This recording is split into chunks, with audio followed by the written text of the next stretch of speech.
Hi, everyone. I'm Sloan from SloanBella.com, and I am back with another energetically channeled video. This one is about a current event and a young man from the University of Missouri who went missing from a bar in Nashville called Luke's 32 Bridge. And it was on March 8th of this year, 2024, and he was asked to leave the bar, just randomly get out. So he did. And by the way, any public establishment has the right to do that. If they deem you for whatever reason to be causing problems or intoxicated, which was the route that they were saying, his behavior, they said behavior, not necessarily intoxication. But I'm talking about Riley Strain. As I said, University of Missouri student who was in Nashville with his fraternity brothers hanging out. I don't know what they were doing. I can't remember what they said, but there was a group of them and they were all staying in the same spot and he was asked to leave. So he left. And Riley was born on January 2nd of 2022 and I could find no time of birth for him, and as I said, I don't know the family, so I have no one to ask. But I did pull up the chart, and when I don't have a birth time, I do a sun on the ascendant for the person because it makes sense where I can read around the rising sign, which I can't possibly have. However, regardless of the time of day I ran the chart for, because I tried several different things, because Riley was extremely tall. I think they said like 6'5" or 6'7".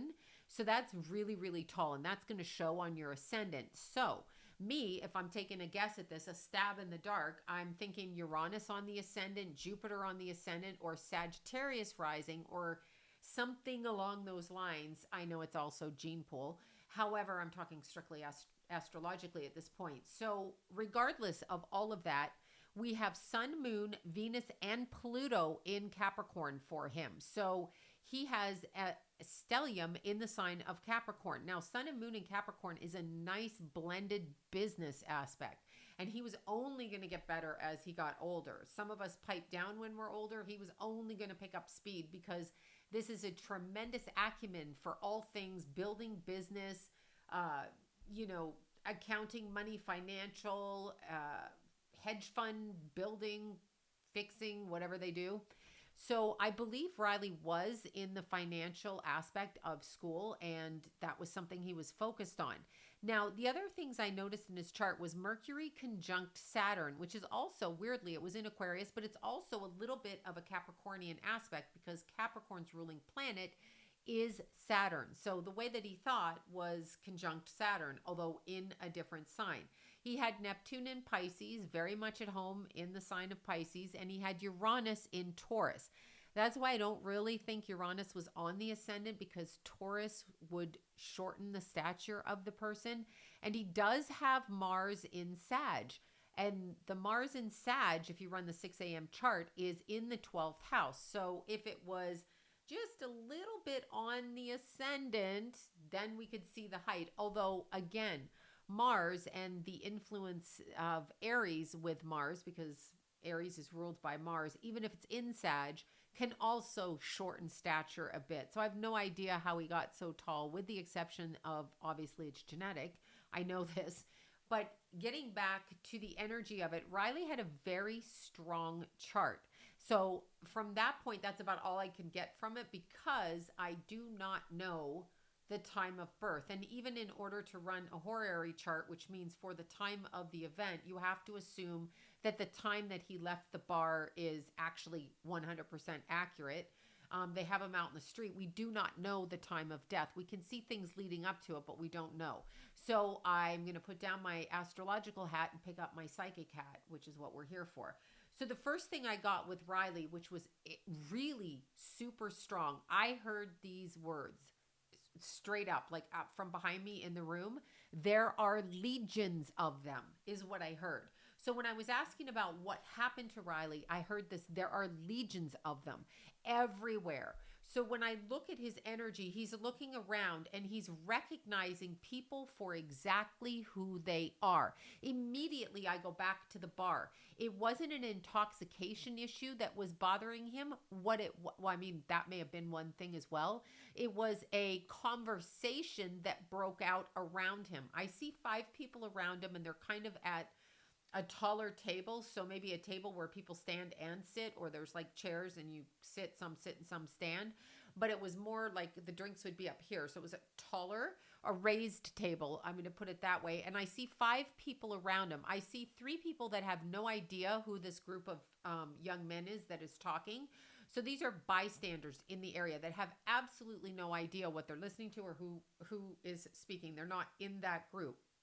I do feel that somebody's marker was called up. So this is a gambling reference to me. So one of those 5 people at that table is basically making me feel like there's there's a marker that's called up. There's something that needs to be defined or paid back.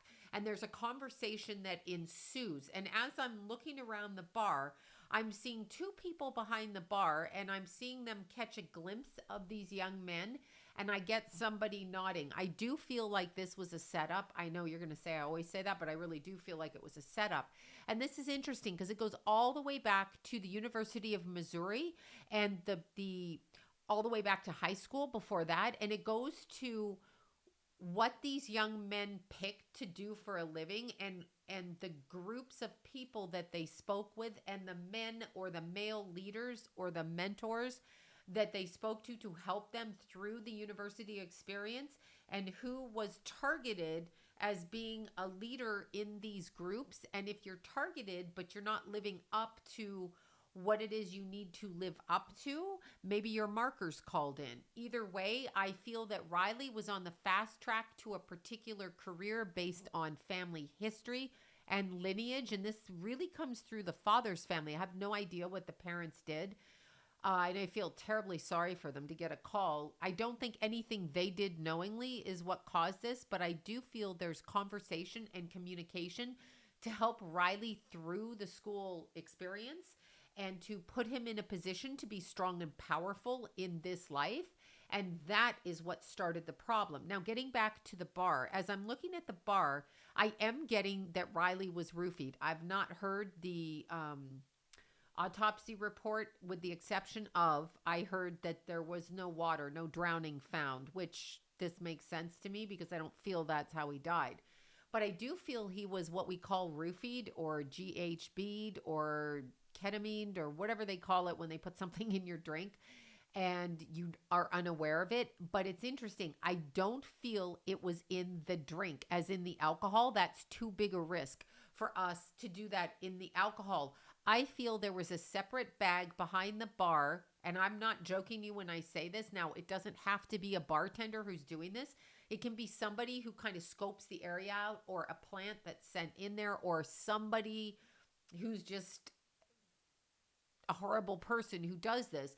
But there is a bag of ice cubes that I'm seeing, and these are frozen ice cubes. There's also a bag of fruit put off to the sides. By fruit, I'm talking lemons and limes, okay?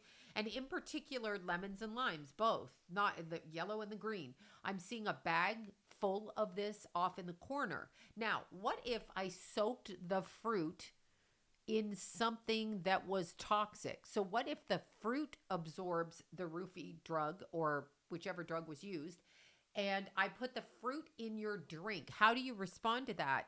And Riley was pretty strong. He was strong, and he was also physically rather tall and large. So if they only served him 1 drink and 2 waters, highly unlikely he's drunk. I mean, he's over 6 feet tall. If he was 5'4", 5'6", 5'7", that's possible. But when you're super duper tall, it takes longer for your system to be affected by things. They say that it's by weight and height. When you're a certain height and a weight, they tell you basically how many drinks you can have an hour in order to be able to drive. So Riley was super tall, and I doubt he drank like 6-7 drinks that it would take to make him feel off kilter. I do feel though that something was put into his drink, either through an ice cube or a piece of fruit. That sounds really bizarre. And then I'm hearing there are legions of them. As Riley is walking down the street, he's walking very specifically. This is what I'm getting on a psychic level. He's walking very specifically and with purpose because he has to meet buddy, there is a marker being called in. This is what I'm hearing. There is a marker being called in. So he has to meet this person and he's in a rush to do it. Now, people are saying he walked the opposite direction of his friends, and it's very bizarre to me and very cutthroat that none of the friends stepped up to speak to the family immediately. I mean, shame on them for not doing it. I don't feel they were involved, but shame on them for not doing it, like for taking care of their own needs rather than taking care of the family whose child is missing. And this kid is purportedly your childhood friend all the way through high school into university, and you can't be bothered to talk to the family. That's at least with the initial reports. It does make those kids look suspect, and they could have been vying for attention, so open enemies in Riley's life, obviously, because if you're not talking to the parents, what the hell are you doing? I do feel it's kind of nefarious the way they responded, but I do feel like he had open enemies around him vying for the positions that he was going to get automatically. Now, again, I don't know what the parents did, but it feels like this kid was going to be able to get some sort of step up or leg up where he would be able to accomplish something that he wanted to accomplish. Okay. I'm talking career wise. It was easier for him than it was for other people. This is how they perceive it. Does not actually mean it's true. People's perception of you is really, really up to the way that they see things and how they're invested in responding to the things that happen to you, and if they take personally what happens to you as a slight against them. There was a lot of that going on, and everybody seemed to be in a huge hurry.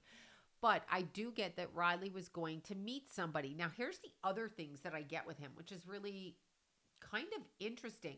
He had two distinctly different personalities, very different personalities. There was Riley, the kid that his family knew, and then there was and the kids at school knew. And then there was Riley, who had this secret life behind the scenes. So he did have some secrets about like who he was seeing and who he was talking to. And when I'm looking at him, and I'm looking at him in the days prior, probably 4 days prior, I'm not sure how long they were in New Orleans, but the 4 days prior, he's talking to like tons of people on the phone. This is not abnormal. He seems like a rather shy kid, but he's talking. His phone is blowing up and he's talking to all kinds of people, and he's making some sort of a deal, and he has to deliver. This is literally what I'm getting. And no, I don't think it's a drug thing. I think this is a business thing. This is something. And then I also feel there's a secondary thing, like a dating thing going on behind the scenes. So these two types of life he's living is kind of colliding into each other. And I feel like that's part of the problem, which is really kind of weird. But I do feel like that's part of the issue that's going on with him. Now, the other thing that I see is as he's walking down the street, he is trying so hard to stay focused. It's not even funny because they drugged him and he can't stay, like his eyes, you know, when you get drunk or dizzy, like if you're dizzy for some reason and you're like going like this and you're trying to like focus, or if you wake up in a hurry and something startles you and you try to get out of bed and you're like, whoa, I have to just like put my hand against the wall for a minute because I'm like super dizzy. This is what I get happening with him. Super, super dizzy. But he's trying to get where he's going before he gets like really dizzy and can't stand up on his own 2 feet. This is what I'm getting. I also feel with him that he's walking in the correct direction for where he's going, which is away from where him and the university students are staying. So that is kind of confusing.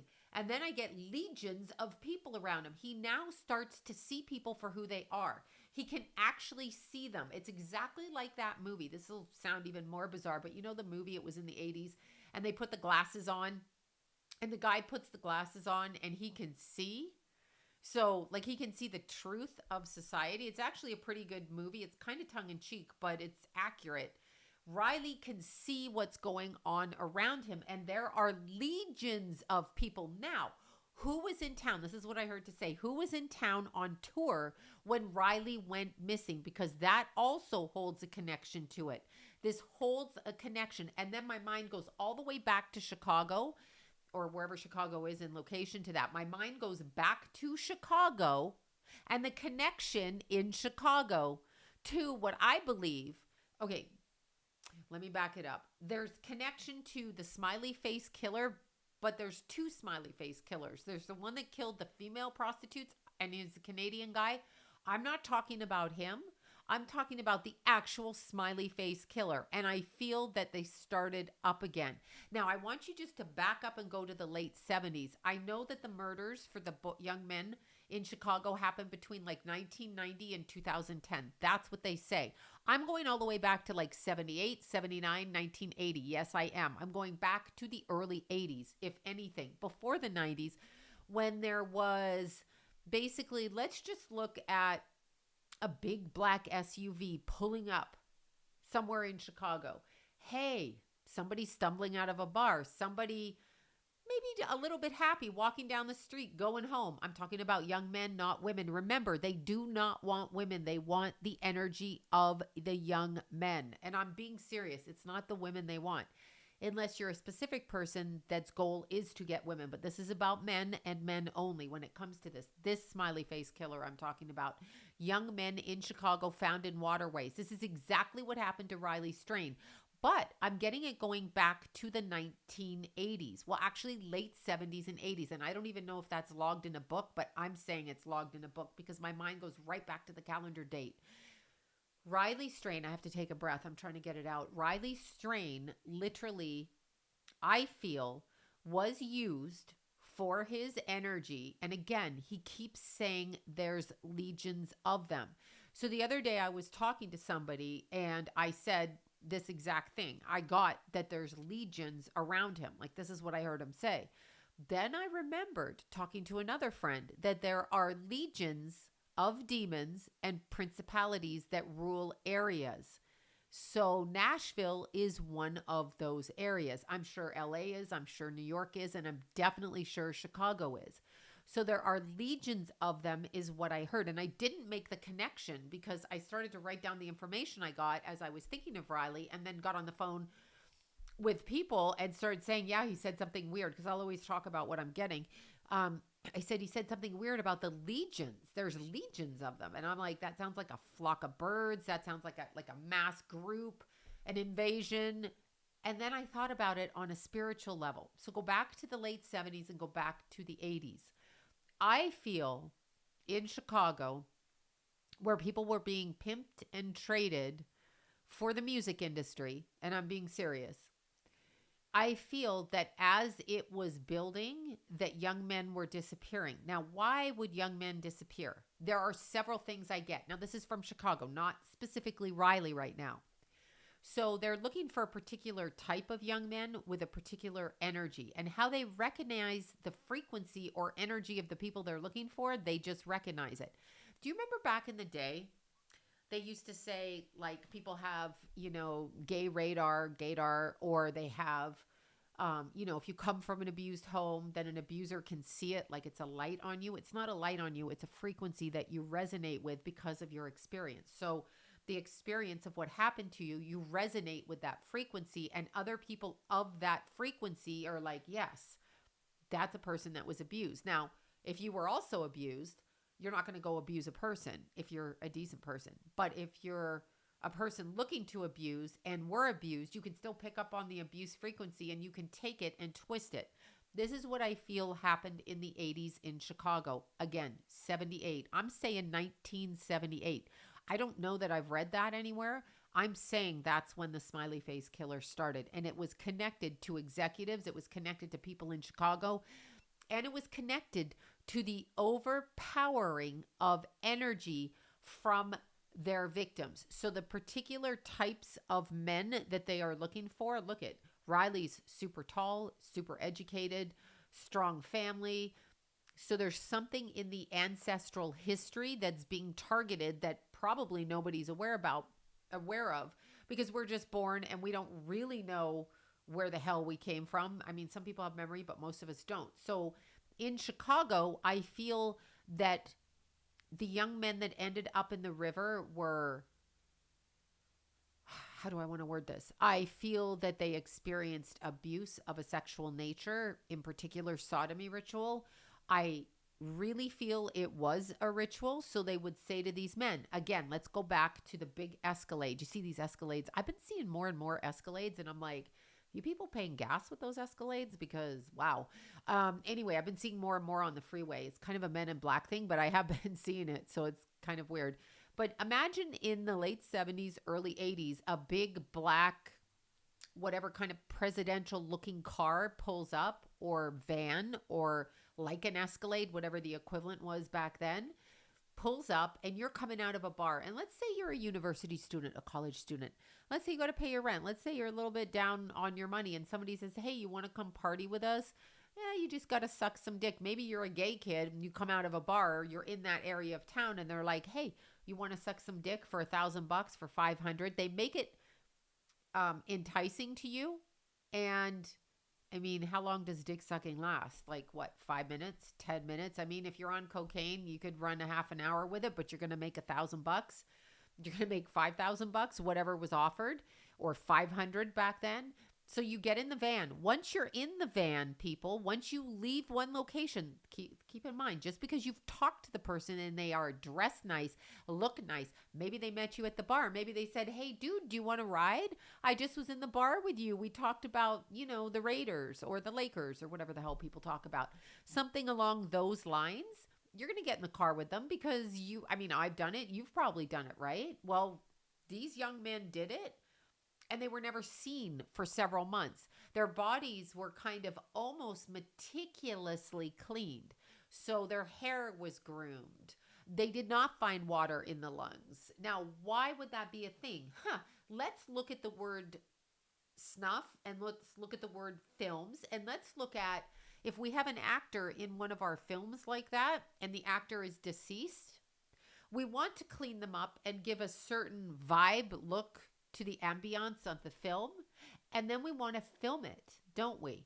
Because we get off on it and we want to show other people. We also are harvesting energy through the frequency. We do not know what is taken from these bodies, and I'm not necessarily talking organs. I do believe that probably some of them were missing parts of their body, but let's look in a different way. Let's scrape the skin. Let's cut the hair. Let's take all kinds of genetic material, DNA swabbing and material, and let's take that and let's play over here with what we call spirit cooking. And I'm not even joking. I know it sounds bizarre, but I'm not joking. So let's do this. This is how the entertainment industry has gotten where it is.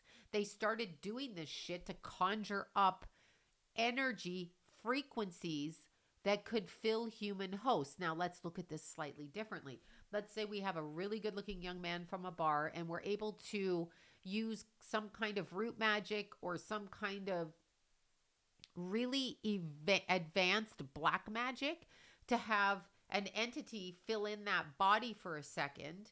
And then we film it, we utilize it, and we actually romanticize the death of the person that we have on film. Somebody has a bunch of tapes, and Riley's on one of those tapes is what I'm saying. This is a group of people. Now let's go back and look at who was in Nashville in concert at the time that Riley disappeared. Now, as I'm connecting the dots to all of this, and it's weird, his head just goes black and he falls down like that, okay? Like meaning black out. I'm talking about Riley. His head just goes down and he falls like that. He is taken somewhere by the legions of people that work for the other people. So in these towns, it's probably like if you get into a homeless encampment and you get around people, you don't know who tattletales are. You don't know who's undercover. You don't know anything. I don't know anything. You don't know anything.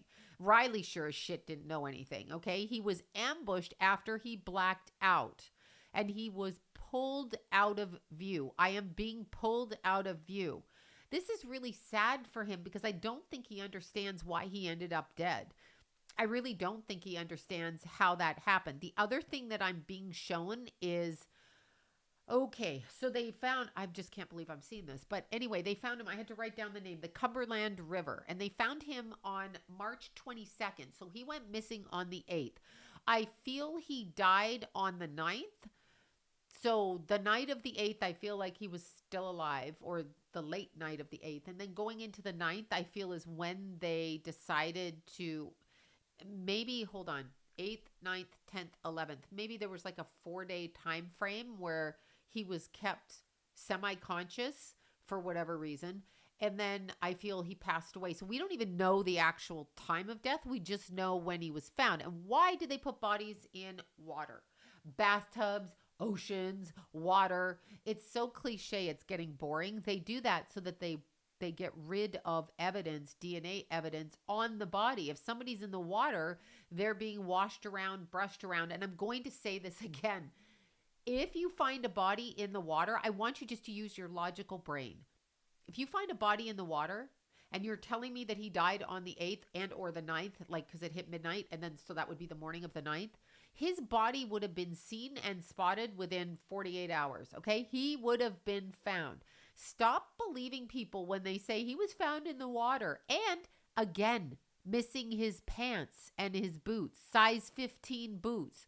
Those are some big ass boots. So what else is missing and what parts of his body were cut into? Because I believe that that's a thing. I've not heard that. That's what I actually feel.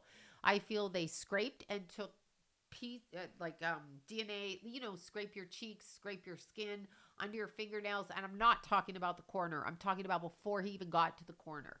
Also, I want you to understand that when the toxicology comes back, they're going to see very clearly that he wasn't intoxicated. That wasn't an issue of it. And if they tell you he was, that's a straight-faced lie. He was roofied though, but I think the roofing part gets out of your body and then you put them in the water. This is exactly what happened in Chicago. And I'm not sure how close Chicago is to Nashville or vice versa.